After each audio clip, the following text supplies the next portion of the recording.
সড়কের দুই পাশে লম্বা লাইনে আমের হাট, হরেক জাতের আম নিয়ে ক্রেতার অপেক্ষায় নওগাঁ সাপাহারের ব্যবসায়ীরা। হিমসাগর, ল্যাংড়া, নাগফজলি, ব্যানানা জাতের সঙ্গে চলতি সপ্তাহে বাজারে যুক্ত হয়েছে আম্রপলি ও কাটিমন আমও। ভরা মৌসুমে তাই গাছ থেকে নামানো আম হাটে তুলছেন চাষিরা।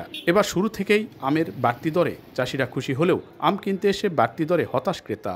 বিগত বছর আমের তেমন দাম ছিল না, এবার হচ্ছে ফলন কম হয়েছে, দাম ভালো আছে। গতবারে যে আমরা যে দামে কিনছিলাম তার থেকে 20-30 টাকা বেশি কিনতে হচ্ছে। ন্যাংরা আম কিনলাম গতবার ছিল 60 টাকা, এবার 90 টাকা কিনতেছে। আড়তগুলো আমে ঠাসা থাকলেও বিক্রিতে প্রভাব পড়েছে বাড়তি দরে। বিক্রেতারা বলছেন গেলবারের চেয়ে অন্তত কেজিতে 30 টাকা বেশি দরে বিক্রি করতে হচ্ছে তাদের। কিনতে আসে কাস্টমার ঘুরে যাচ্ছে। খরার কারণে বৃষ্টি হয় নাই, আম নষ্ট হয়ে গেছে, এই কারণে কৃষকের উৎপন্ন কম হয়েছে, এই জন্য রেটটা বেশি।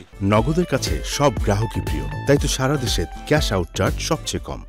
জেলা থেকে এবার 2000 মেট্রিক টন আম বিদেশে রপ্তানির অর্ডার পেয়েছেন বলে জানিয়েছে বাগান মালিকরা। হিমসাগর, ল্যাংড়া, গোপালভোগ দিয়ে শুরু হয়েছিল আমের মৌসুম। সবশেষ বাজারে এসেছে আম্রপলি, বারিপুর, কাটিমন ও ব্যানানা জাতের আম। স্থানীয় কৃষি বিভাগ বলছে জেলায় এবার 32,000 হেক্টর জমি থেকে 4.5 লাখ মেট্রিক টন আম উৎপাদনের আশা করা হচ্ছে। এমআর রকি, সময় সংবাদ, নওগাঁ।